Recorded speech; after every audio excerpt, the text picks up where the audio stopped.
Hi all. നമ്മളിവിടെ നോക്കുന്നത് സോഹോ ബുക്സിൻ്റെ മൊബൈൽ ആപ്ലിക്കേഷൻ ആൻഡ്രോയിഡ് വേർഷൻ എങ്ങനെ യൂസ് ചെയ്യാമെന്നുള്ളതാണ്. ഓക്കെ, അപ്പം ജസ്റ്റ് നമ്മൾ സോഹോ ബുക്സ് പ്ലേ സ്റ്റോറിൽ അവൈലബിൾ ആണ്. സോഹോ ബുക്സ് സെർച്ച് ചെയ്താൽ വരും. നമ്മൾ ഓൾറെഡി ഡൗൺലോഡ് ചെയ്ത് വെച്ചിട്ടുണ്ട്.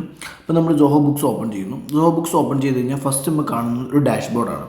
ആ dashboard total receivable, total payable, overdue ഇൻവോയ്സിൻ്റെ അക്കൗണ്ട്, ഓവർ ഡ്യൂ ബിൽസിൻ്റെ അക്കൗണ്ട്, പിന്നെ കുറച്ച് quick creations, customer creation, invoice creation ഡീറ്റെയിലും, ഒരു ക്യാഷ് ഫ്ലോ സ്റ്റേറ്റ്മെൻറ്റ്, ഒരു എക്സ്പെൻസ് ആൻഡ് ഇൻകം സ്റ്റേറ്റ്മെൻറ്റ്, ഒരു ഗ്രാഫ് കാര്യങ്ങൾ, ഇത്രയും കാര്യങ്ങളാണ് നമുക്ക് ജസ്റ്റ് ഡാഷ്ബോർഡിൽ കാണാൻ കഴിയുന്നത്. അത് കഴിഞ്ഞ് നമ്മളിതിൻ്റെ മെനു എടുക്കുകയാണെങ്കിൽ ഓൾമോസ്റ്റ് നമ്മുടെ സിസ്റ്റത്തിൽ അവൈലബിൾ ആയ ഓൾമോസ്റ്റ് ഫംഗ്ഷൻസും, അതായത് നമുക്ക് ഡെയിലി യൂസ് ചെയ്യേണ്ട ഓൾമോസ്റ്റ് ഫംഗ്ഷൻ അവൈലബിൾ ആണ്.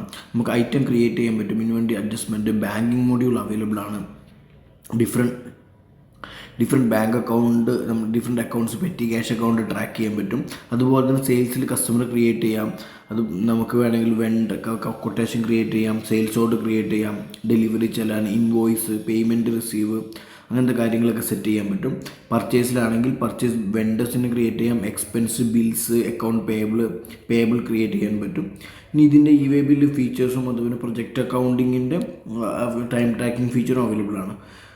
ഇതിൽ നിന്ന് നമുക്ക് മാനുവൽ ജേർണൽസ് വരെ അക്കൗണ്ട് മൊഡ്യൂളിൽ ജേർണൽസ് പോസ്റ്റ് ചെയ്യാൻ പറ്റും. പിന്നെ chart of account creation, settings കാര്യങ്ങളൊക്കെ ഡെസ്ക്ടോപ്പ് വ്യൂവിൽ മാത്രം അവൈലബിൾ ആയിട്ടുള്ളത്.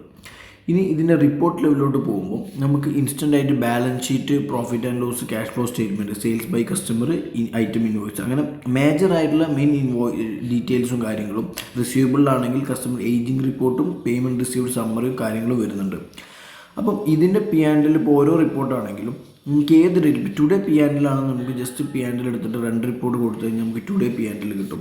ഇത് തന്നെ നമുക്ക് എന്ത് ചെയ്യാൻ പറ്റും, P&L ഏത് ഡേറ്റ് റേഞ്ചിലും വേണമെങ്കിൽ എടുക്കാൻ പറ്റും. നമുക്ക് വേണമെങ്കിൽ we just want this quarter കൊടുത്തിട്ട് 2 റിപ്പോർട്ട് കൊടുത്തു കഴിഞ്ഞാൽ നമുക്ക് ഈ ഡേറ്റ് റേഞ്ചിലുള്ള P&L അവൈലബിൾ ആണ്. അതുപോലെ തന്നെ ബാലൻസ് ഷീറ്റും നമുക്ക് എന്തൊരു പെർട്ടിക്കുലർ ഡേറ്റിലുള്ള ബാലൻസ് ഷീറ്റ് എടുക്കാൻ പറ്റും. ഇപ്പോൾ ടോട്ടലി നമുക്ക് നോക്കുകയാണെങ്കിൽ വളരെ ഈസി ആയിട്ട്, വളരെ ഫാസ്റ്റായിട്ട്, ഇപ്പം നിങ്ങൾ യൂസ് ചെയ്യുമ്പോൾ തന്നെ മനസ്സിലാവും, നമുക്ക് സ്റ്റക്കോ കാര്യങ്ങളെല്ലാം വളരെ ഈസി ആയിട്ട് എന്ത് ചെയ്യാൻ പറ്റും, ഇത് ഹാൻഡിൽ ചെയ്യാൻ പറ്റും.